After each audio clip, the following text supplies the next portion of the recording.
दोस्तों, मुझे याद है former chief of naval staff admiral Dinesh Tripathi साहब का एक मीडिया में बयान, और बड़ा वायरल हुआ बयान। उन्होंने बोला कि हमारे पास वो कैपेसिटी, वो कैपेबिलिटी है कि हर 40 दिन में एक वॉरशिप हम कमीशन कर सकते हैं। Every 40 days India has that capacity. फिर मैंने जरा ढूंढा ढांडा, मैंने पता लगाया कि 40 का क्या लॉजिक है। फिर पता लगा कि सिर्फ 40 ही नहीं, सिर्फ 40 दिन की बात नहीं हो रही है। दे आर ट्राइंग कि और जल्दी करें, और जल्दी करें। ये पूरा जो टेबल है इसको बहुत जल्दी क्लोज करें। अब खबर क्या है दोस्तों, लेटेस्ट, कि एक दिन में 3 वॉरशिप इंडियन नेवी ने लॉन्च कर दी है। 3 वॉरशिप्स वर कमीशन्ड। ये देखिए साहब, development, security, prosperity link to sea. PM Modi, प्रधानमंत्री मोदी जाते हैं कलकत्ता में। गार्डन रीच शिप बिल्डर्स हैं, Garden Reach Ship Builders and Engineers, उन्होंने बनाया है ये। और यहां पे आईएनएस दूनागिरी, आईएनएस संशोधक और आईएनएस आगरे, इनको लॉन्च किया जाता है। इनके काम क्या क्या है, इनकी कैपेसिटी क्या है, इनकी कैपेबिलिटी क्या है, इसके बारे में मैं आपको बताऊंगा।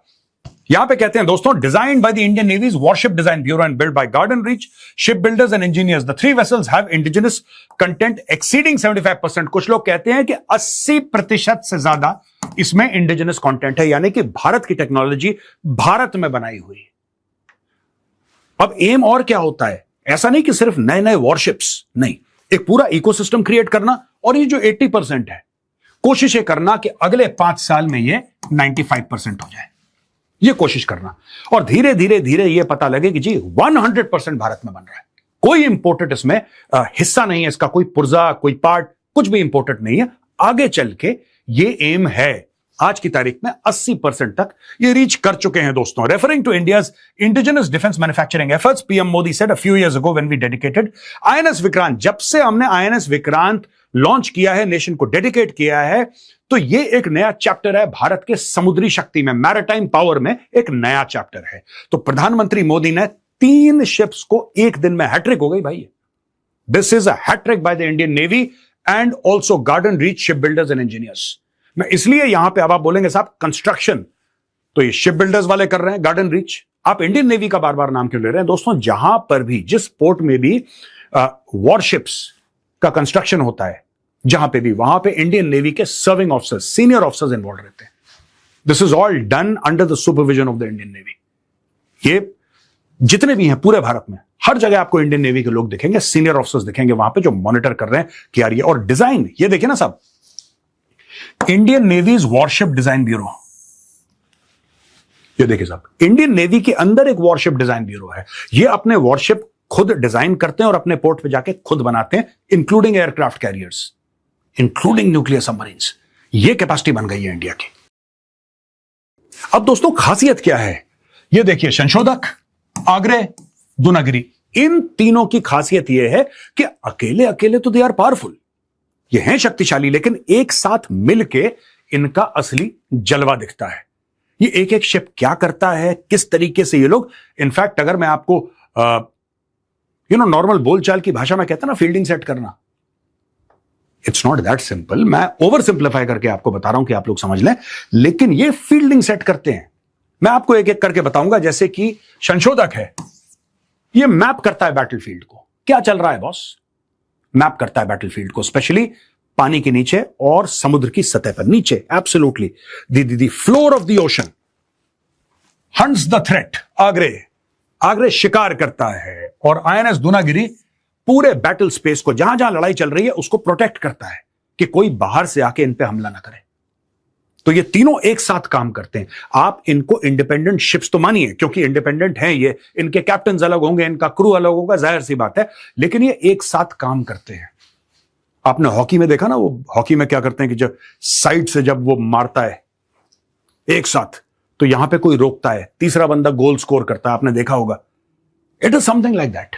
ये कोऑर्डिनेटेड एफर्ट है, कोऑर्डिनेटेड एफर्ट। अब मैं आपको बताता हूं, जब प्रधानमंत्री मोदी ने आईएनएस दूनागिरी को कमीशन करा है, तो another addition to the Indian Navy's growing fleet सिर्फ नहीं है, ये ऐसा दिखता है, बट अगर एक साथ लिया जाए तो तीनों जो वेसल्स हैं वो बहुत एक बड़े प्लान के तहत है। Indian navy is building an integrated maritime warfare network.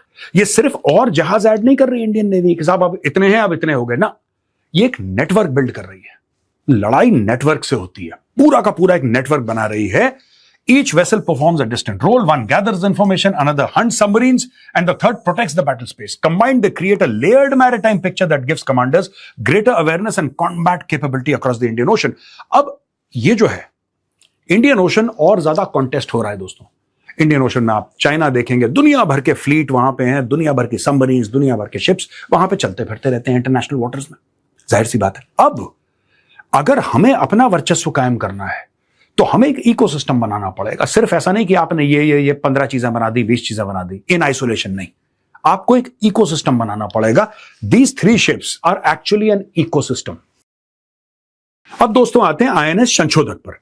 पहला जहाज INS Shanshodak, the Navy's newest survey vessel large, is designed to map the seabed, study ocean conditions, and collect hydrographic data. While it lacks the missiles and guns associated with frontline warships, it performs a task that is increasingly important in modern naval warfare. अच्छा, इसके पास वो missile और वो guns नहीं हैं, लेकिन वैसी वाली नहीं है जो बाकी वॉरशिप्स.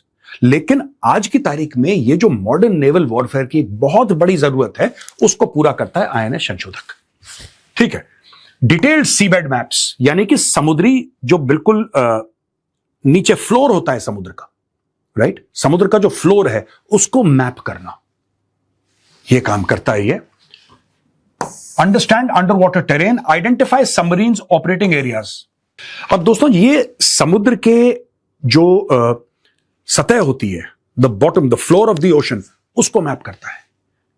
ये बहुत एक इंटरेस्टिंग काम भी है और बहुत ज्यादा क्रूशियल और क्रिटिकल इंपॉर्टेंट काम भी है. यानी कि आपको पता लग जाएगा अगर सबमरीन आएगी तो उसके रास्ते कौन से होंगे. पूरी मूवमेंट के बारे में आपको पता लग जाता है. ये बहुत जरूरी है. कुछ समय पहले आपने सुना होगा कि एक चाइनीज शिप आया था श्रीलंका, कुछ पहले 2025 की बात कर रहा हूं, आपको याद होगा. वो भी यही काम करने के लिए आया था कि पूरे सी बेड को जरा मैप करो.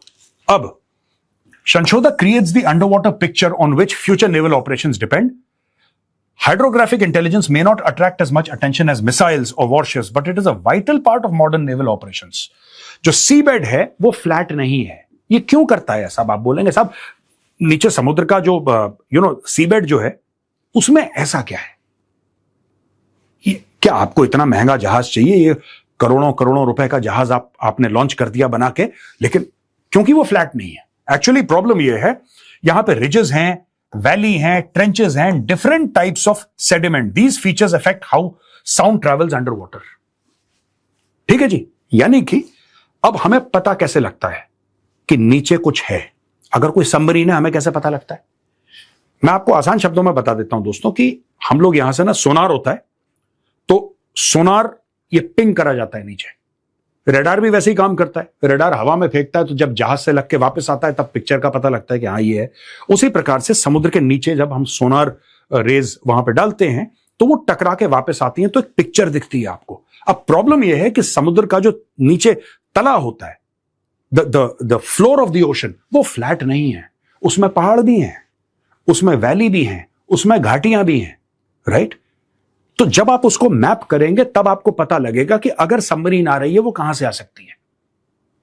फिर आप उसको उस तरीके से ट्रैक करेंगे, क्योंकि जो सबमरीन आ रही है दुश्मन की, वो भी आपको धोखा देने के चक्कर में है कि आप उसको पकड़ ना पाए. यह काम करता है आईएनएस संशोधक. और लेंथ इसकी 110 मीटर, डिस्प्लेसमेंट इसका 3400 ton, built by Garden Reach Ship Builders and engineers.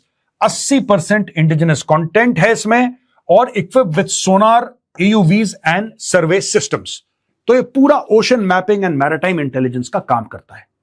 Ocean को मैप करता है नीचे से. द सबमरीन हंटर, आईएनएस आगरे, ये सबमरीन हंटर है. तो पहला वाला मैपिंग कर रहा है.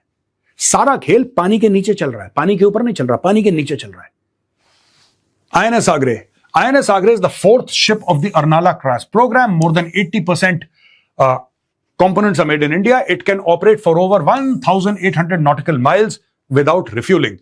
This is where INS Agra enters the picture. The anti-submarine warfare shallow water craft is designed to detect, track and engage enemy submarines operating close to India's coastline and strategic maritime approaches.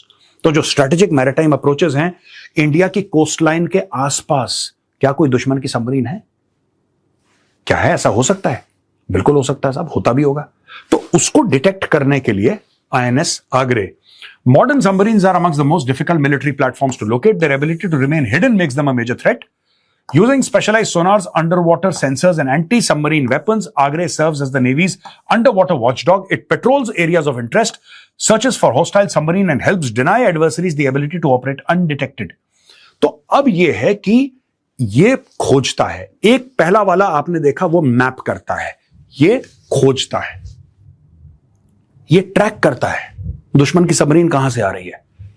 ये ऊपर तैर रहा है चुपचाप चुपचाप और पूरा एक इलाका ट्रैक कर रहा है, कहां पे, पूरा इलाका लगातार लगातार लगातार। इट इज ट्रैकिंग क्या क्या है, design to hunt submarines in shallow coastal waters, यानी कि पता लगाना, हंट करना, उनको ट्रैक करना कि यहां पे सबमरीन है, राइट, ये सबमरीन है, ये दुश्मन की सबमरीन है, यहां से चाइनीज सबमरीन जा रही है, इसका ये काम है।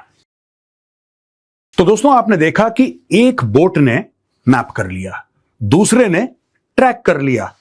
अब आता है ये Dunagiri, stealth guided missile frigate. ठीक है जी, एक ने देखा कि लकड़ी ठीक है कि नहीं है, दूसरे ने कील लगाई, अब आया है हथौड़ा, to hammer the enemy. The shield and the sword. The information and surveillance alone are not enough. Any maritime network ultimately requires a platform capable of defending it and striking threats at long range. That role falls to INS Dunagiri, a Project 17A stealth guided missile frigate.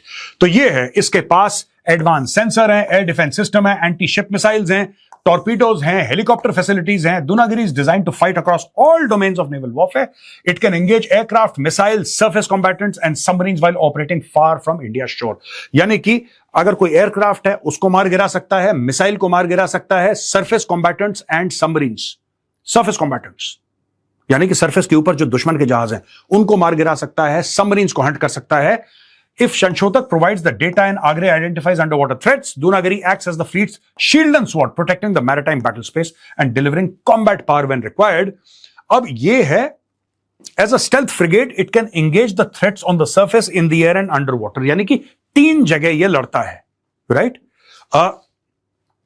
हवा में, हवा से कोई threat आए, पानी के ऊपर कोई जहाज चल रहा हो, या फिर पानी के नीचे कोई सबमरीन, इसके अंदर है ब्रह्मोस मिसाइल, या ब्रह्मोस से लैस है। यह शिप जो है ब्रह्मोस से लैस है, 17A नीलगिरी क्लास वॉरशिप है, लेंथ इसकी 149 मीटर है, तकरीबन 150 मीटर लंबा है ये।